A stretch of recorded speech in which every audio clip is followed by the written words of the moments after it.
मिस्र माल यतीम है, जो वक्फ का जो माल होता है मैंने वक्फ कर दिया। अब यतीम बच्चे का जैसे माल है उसकी हिफाजत सबको करना है उस तरीके से, जिसकी निस्बत अल्लाह ताला के साथ हुआ कि जो उसे जुल्मन खाता है, जुल्म करके वक्फ वाली चीज से अपने पेट में आग भरता है, अनकरीब जहन्नम में जाएगा। जैसा कि चौथा पारा रुकू नंबर 12 में है, इन्नल लज़ीना याकुलूना अम्वालल यतामा ज़ुल्मन इन्नमा याकुलूना फी बुतूनिहिम नारन व सयस्लौना सईरा, फतवा रज़िया। अब सुनिए दूसरी बात, वक्फ किसी की मिल्कियत हरगिज नहीं हो सकता। जब जमीन वक्फ हो गई है, अब कोई कह रहा है कि मेरी जमीन है, उसका कल्ला झाड़ दिया जाएगा मार करके, वो किसी का हो ही नहीं सकता है। हमने आपको रजिस्ट्री कर दिया, बात खत्म। अब वैसे ही वक्फ करने वाला जब मस्जिद में दे दिया, लिखा हो या ना लिखा हो, मस्जिद की जमीन होगा, जिंदगी में कभी भी वो या उसका खानदान का कोई दावा नहीं कर सकता है कि यह मेरा है, ये मेरी जमीन है, सवाल ही नहीं है।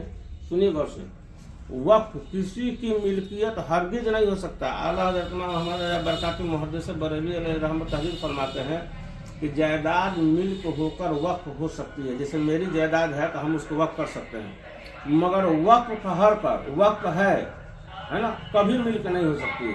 आपको समझिए, वक्फ में तसर्रुफ है मालिकाना हराम। हम वक्फ कर दिए हैं, करके फिर मालिक बन रहे हैं कि हमारी जमीन है, हमारे बाप दादा ने लिखा है, ये हराम है, हराम है, हराम है सिरे से। वक्फ में तसर्रुफ है मालिकाना, यानी मालिक होने की हैसियत से तसर्रुफ करना कि ये वो हमारा है, बाप दादा का है, ये 1917, ये हराम है सिरे से, वक्फ हो चुका खत्म। और मुतवल्ली जब ऐसा करे, माने जो वक्फ किया अब फिर वही मुतवल्ली बना है और वही ऐसा कर रहा है, तो फर्ज है, जब ऐसा करे तो फर्ज है कि उसे निकाल दे, अगर जो खुद वक्फ करने वाला हो जमीन। जैसे हम जमीन दे दिए 2 कट्ठा, हम ही को लोगों ने मुतवल्ली बनाया, अब हम ही जो है अपने अब धौंस जमा रहे हैं कि हमारा है, जैसे कि लफड़ा हर जगह भी चल रहा है। तो हमको हुक्म है, जब तुम दे दिए तो तुम्हारा नहीं रहा, बात खत्म हो गया। जिसने वक्फ कर दिया है उसकी बात खत्म, दे चुका है। आने वाली पीढ़ी कभी भी हकदार नहीं बन सकती है। अगर किसी ने नहीं किया लेकिन उसका बाप दादा राजी था, अब वो कह रहा है अगर कि हम ऐसा नहीं किए हैं, हमारे बाप दादा कहाँ लिखे हैं, तो कहीं और जो हिस्सा है जाकर के वहां से हिस्सा अपना पकड़े।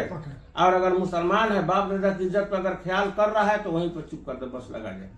लेकिन उसमें जो है हुकूमत वो नहीं कर सकता है, कभी भी। साफ साफ सुन लीजिए आप लोग, चे जाए के दिगर दूर मुख्ता, यानी अगर खुद वक्फ करने वाले की तरफ से माले वक्फ पर कोई अंदेशा हो तो वाजिब है कि उसे भी निकाल दिया जाए और वक्फ उसके हाथ से ले लिया जाए। तो जो वक्फ करने वाला नहीं है वो अगर ऐसा बोले तो उसके साथ और बदर्जा वाला होगा। इसलिए जो जमीन वक्फ हो गई है उस बारे में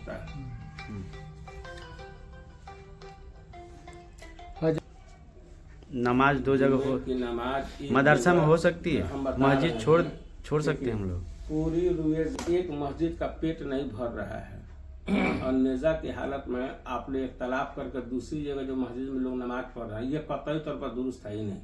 ये मैटर हमारे पास 2-3 साल 4 साल पहले आया था, जिस गांव की आप लोग बात कर रहे हैं। नहीं आया पहले, यही आए थे। बाजारियों को समझ में नहीं आया। एक बार आपको मिल जमीन जब उन्हें नापी करवाई तो 1/18 हुआ, तो 1/18 पे वो काबिज है, गौर कीजिएगा। अब उन्होंने फिर 1 कट्ठा 12 धूर को 1 कट्ठा 12 धूर ही मस्जिद को वक्फ कर दिया।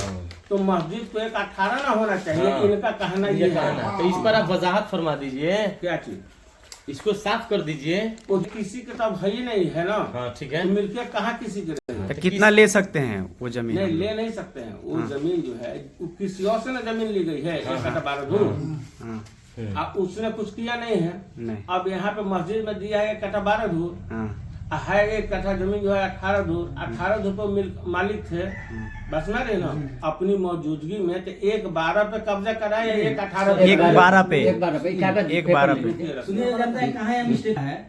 तो जैसे मस्जिद में लिखा गया है दस्तावेज में, क्योंकि खतियान से जमीन लिया जाता है, लिखाया जाता है, लेकिन नक्शा से कभी नहीं लिखाया जाता है। ये नक्शा देखो, सुनिए थोड़ा सा, आज तक कोई सरकारी नापी वो नहीं किया लो, जो गया है प्राइवेट नापी, तो उनसे बोला गया है प्राइवेट अमीन से कि हमको 1 कट्ठा 12 धूर छांट दीजिए। तो जितना दफा नापी हुआ है ना, तो तो ये कटा 12 दूर नाप को अपनाओ, दाग मार दिए हैं, समझ लिए, उतना में मस्जिद तैयार है आज तक। लेकिन यही थे हमारे चाचा लगेंगे, एक बार हम लोग मस्जिद को बोले कि थोड़ा और उसको बढ़ाया जाए, क्योंकि छोटा है, जो गांव का तादाद है थोड़ा ज़्यादा हो गई है, तो इसको बनाया जाए। ये बोले कि एक काम करो, पहले नपवा लिया जाए तो बनेगा। तो गांव के लोग, कुछ लोग जानते थे इस बात को, जबकि हम नहीं अनजान, वो अनजान थे उस वक्त से। सुनिए ना, अनजान हम थे कि 18 दूर कितना है। 2-3 आदमी हमसे बोला कि बाबू नापी मत कराओ, जितना दूर में माना गया है पहले उतना दूर में बनाओ, क्योंकि अगर सरकारी जमीन से आप लोग बोल रहे हो नापवाने के लिए, तो पूरा जो चौवधी है ना, जो कागज के अनुसार, वो पूरा नापेगा। तो हो सकता है किसी के घर में भी चला जाए, तो विवाद की जड़ होगी। सही है। तो जिस दिन नापी था उस दिन ये नहीं थे, क्योंकि इनको मालूम था कि दिन नापी होने वाला है, कोई काम से चले गए थे। ये थे वहाँ मौजूद में, जो आज सर डोला रहे हैं। जब वहाँ सरकारी जमीन नाप दिया, तो सरकारी जमीन जब नापता है ना, तो जितना कड़ी होता है, जितना लंबाई होता है, सब लिख कर देता है।